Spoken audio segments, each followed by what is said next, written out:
I love my job. And so I followed up. I said, what is it that the Four Seasons is doing that would make you say to me, I love my job?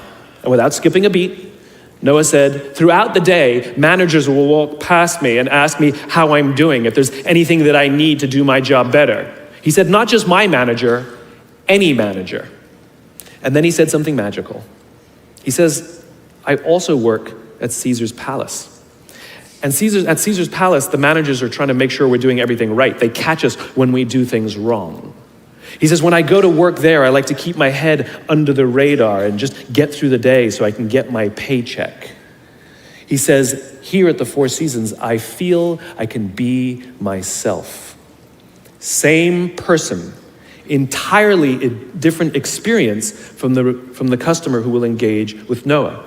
So we in leadership are always criticizing the people. We're always saying, we gotta get the right people on the bus. I've gotta fill my team. I gotta get the right people. But the reality is, it's not the people, it's the leadership.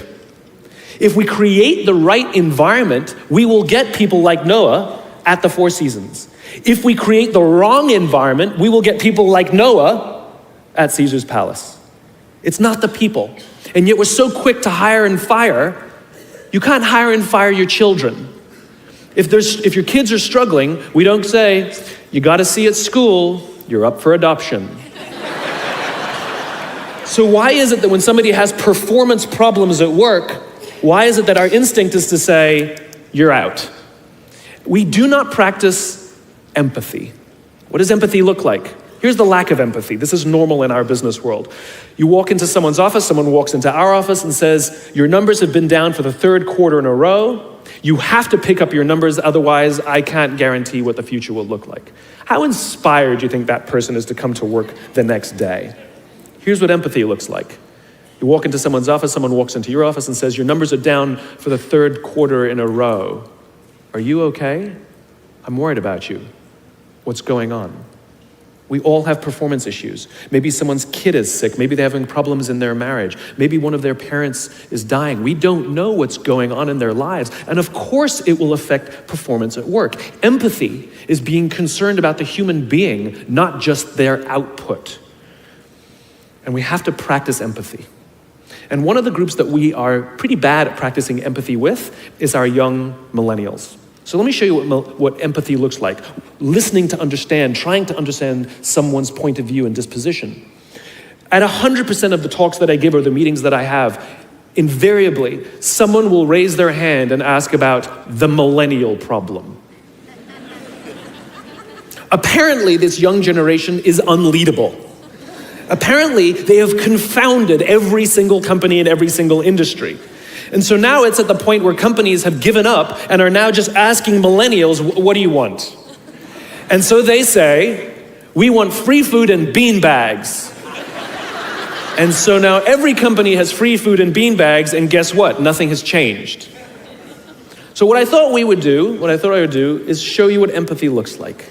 How do we practice empathy with someone we don't understand? How do we practice empathy with an organization or a group that we're struggling with?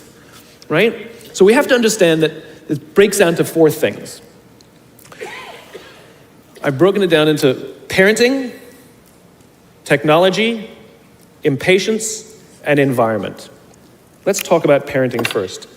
Too many millennials have grown up subject to what has been described as a failed parenting strategy.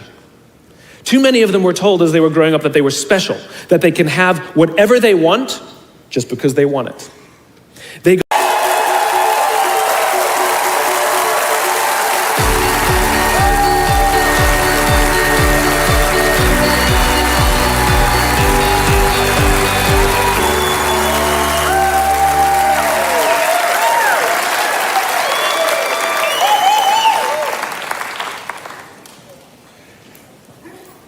So I'm embarrassed that I have a career. I talk about things like trust and cooperation, and there should be no demand for my work. But the fact of the matter is there is demand for my work, which means that there's an opportunity. It means that trust and cooperation are not yet standard in our organizations, and yet they should be, and we know that, which is why we're looking for ways to bring those things to our organizations. So I thought I would do something a little different today. You know, when you're speaking to tens of thousands of people and you have the opportunity to share a message, of course, most rational people would say, let's go with something I've talked about lots of times and I'm really good at, but I'm not normal, so I'm going to do something completely new, and I hope this works out. There are two things that I think that great leaders need to have: empathy and perspective. And I think these things are very often forgotten.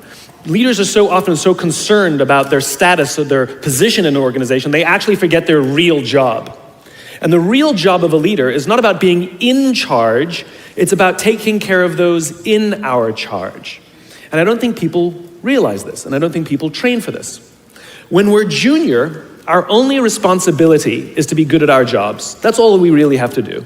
And some people actually go get advanced educations so that they can be really good at their jobs, accountants or whatever, right? And you show up and you work hard, and the company will give us tons and tons of training how to do our jobs. They'll show us how to use the software, they'll send us away for a few days to get trained in whatever it is that we're doing for the company. And then they expect us to go be good at our jobs. And that's what we do. We work very hard. And if you're good at your job, they'll promote you.